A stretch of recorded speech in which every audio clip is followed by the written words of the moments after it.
Nice, yeah. Hi, Spencer Bright with the Daily Orange. Aubrey Turner obviously scored 2 goals against Wake Forest. What can you kind of say about her production this year and really stepping up as a freshman? Well, she started strong with our Big Ten ACC tournament as well at Ohio State, so she's been a staple this year, definitely improved, however, as a special freshman who can finish games. She loves it. I also give her a ton of credit on the road. We had to go through some resilience. Aubrey wasn't feeling her best. To be honest, trash can on the sideline and came away with 2 goals, so you can't ask more from a freshman. Nice. And then you've had kind of like 17 newcomers this year. What do you think her production says about like the entire freshman class and how they've positively contributed this year? Our freshman class has done a ton. I give a ton of credit as well to our leadership group and our upperclassmen for welcoming the personalities. They're rolling in, they're starting, they're playing in overtime. Aubrey's one of them. I think she does it by leading by example on the pitch. You can tell when she's locked in, and like I said, she can finish, she can create. So a lot of production and a lot of growth from the whole unit. Awesome. And then kind of my next question about Aubrey. What was it like seeing her when she kind of visited last year? I know she had a late commitment, but even then in my eyes, it makes her success even more impressive. Yeah, I mean, she came to campus, so once you get people at the campus here, they fall in love with it, and she did just that. She's doing well in the classroom. She's doing well on the pitch. Yeah, and then are there any other than last week in Louisville against Wake Forest? Are there any really particular games or like goals or moments that have really stood out for Aubrey? For Aubrey, I think any time our team has looked sharp and worked hard with. She's a core element to our press. You don't always notice that when she converts. Sure, you notice. On corner, she has running lines, so she does a lot that probably doesn't always get noticed. She's a staple on our attack and our first line of defense. Awesome, thank you. Yeah. Hi, Sydney Chen with Citrus TV. Let's talk a little bit about the ACC tournament and how strong of a show you guys had. Obviously, there weren't the best circumstances, but you weathered the storm. Was there anything in particular that you guys were talking about beforehand that you think had them come out with so much gumption, or maybe just wanting to get revenge? Gumption's a good word. Our players, we've called it aura a little bit, right? Once you have the belief and you actually see what you can do and what you can create, it's really powerful. And this is the team started talking about just that, being in the moment, going after an ACC championship and staying locked in. And that's the difference maker for us, is when we compete, we call it our 6th gear. There's an intensity component. Numbers don't lie there. There's a presence, there's a focus, and when that shows up, this group is unstoppable. And speaking of that, you ended up getting a bid on Selection Sunday. Can you talk a little bit about the emotions that were going on during Selection Sunday? The excitement, of course, also playing Liberty the first time in 2 years, and that last time was also in the first round of the NCAA tournament. Sure. So I'll start off with NCAA tournament. They call it a dance for a reason, and yes, we wanted to enter the dance from the beginning of the year. So proud of the group for doing that. We took care of what we needed to do. So of course, excited. And at this point, everybody who's in the tournament is strong. They've done something special to get there, so we know whoever we're going to face, wherever we're going to go, whatever the temperature is, etc., we're ready to go. Speaking of your specific opponent in Liberty, is there anything in particular that you think stands out about that team that you're going to try and focus on in practice this week?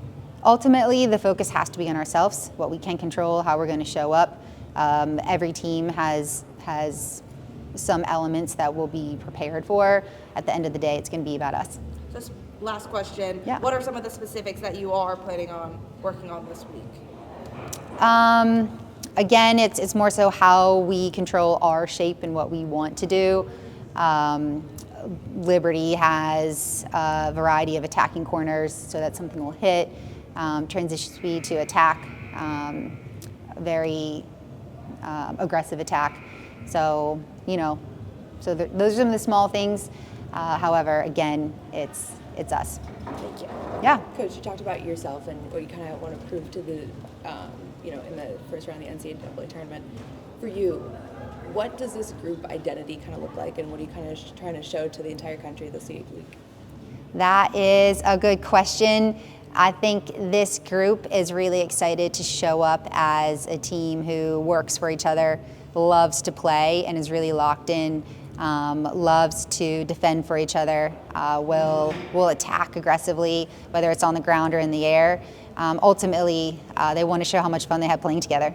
What do you think is going to take from you guys this week to make sure that your season doesn't end on Thursday? It's enjoying the moment we have, loving playing together. I think that's what showed up in our ACC tournament. So it's clinical, working for each other, and having fun while doing it. You can see it in the passion. You can see it in their eyes. When last time you played Liberty, I believe it was a pretty close game. Yep. In those kind of games and those kind of moments, where do you kind of see your team shining? Obviously, 2 years ago it was a different team, but for you guys this year, if it comes down to it, what does it kind of take from your team in those moments when they get close? Sure. In tournament time, it's really who's going to show up. So the ability to execute changes the tempo of the game, and we have to be ready and willing to do that in the first opportunity, and not assume something else is going to happen, because you never know.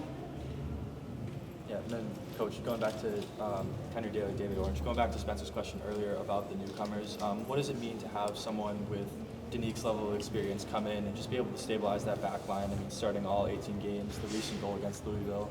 What has it just kind of meant to be able to have her, the luxury of having her on the back line? Yeah, Day's huge. Her tactical knowledge of the game, her composure. She stays kind of even-keeled throughout it. You can hear her. You can see how much she's in it. Her ability to miss foot and change the point of attack, and then also solid on not only our attacking corner unit but our defensive corner unit. So she does it all. She's gotten tanked a couple times too. So proud of her. She's adjusted. She's given the team a ton, and most of it hasn't really been in the spotlight. And then, just her ability to be able to contribute on both sides, especially considering her ability on the offensive end, scoring 5 goals, 2 of them being game winners this year. What has it just kind of meant, especially considering you've had the defense step up so much on the offensive side of the ball? We wouldn't be where we are if Day wasn't doing what she was doing. So keep watching, and I'm sure she's going to do something big for us this weekend. And then obviously hoping it's after the Liberty game at some point in the future. Hopefully it's not a question you have to answer yet, but in terms of the impact that she's brought to the program in just her year, is there anything you'll miss most about her? She's so easygoing, right? However you put her on the pitch, and she's going to get the job done. She actually was connected with Willie, who just left. They're quite similar in that way. So there's a lot of elements, and I think ultimately she's a team person, she's a team player, and that's something that we honor a ton. Yeah. Anybody else? Yeah. Hi, Coach. Peter Radish, Daily Orange. So let's talk a little bit about Sammy Goen. I know she joined the team still not cleared to play due to her ACL tear last year. Is there any traits you've seen in Sammy through that recovery process and getting into the team? Yeah, I think, our freshman group, you don't always see what they're doing on the pitch in regards to leading scorers, etc. Aubrey was one we talked about. Sammy's a worker. She's in it. I think that's the little things like that. It's what empowers the team and pushes. So starting from injury and then making sure, actually against Wake, she filled in for Henny and Liz, who were out in 2 key positions that she doesn't ultimately, she's usually on the outside, she's on the inside, and she did it well. So she'll do what the team needs to do, and that's something that I give her a ton of credit for. Yeah, and how do you balance the ambitions of an athlete who wants to play with your hopes as a coach to keep your players not injured? There's some things we can control. Injury is an element of sport, so it's more of the mentality that we focus. It's our own progress, what we can contribute, and those are the growth mindset choices that our team focuses on. And what's been the tactical idea about Sammy's positioning so far? I know that in high school she played midfield, but I've seen her on the wing a couple times this season, so I was just wondering your idea on that. For us, it's a puzzle piece of who needs to step up, where can they go, and when. So she's played in the forward line, she's played in the midline. Like I said, she's been on the outside and on the inside. Not everybody can do that, especially as a freshman. She stepped up and took a shootout, so she's willing to do whatever she needs to do. Yeah, and how's she meshed with the team? Huge. Wonderful, thank you. Yeah.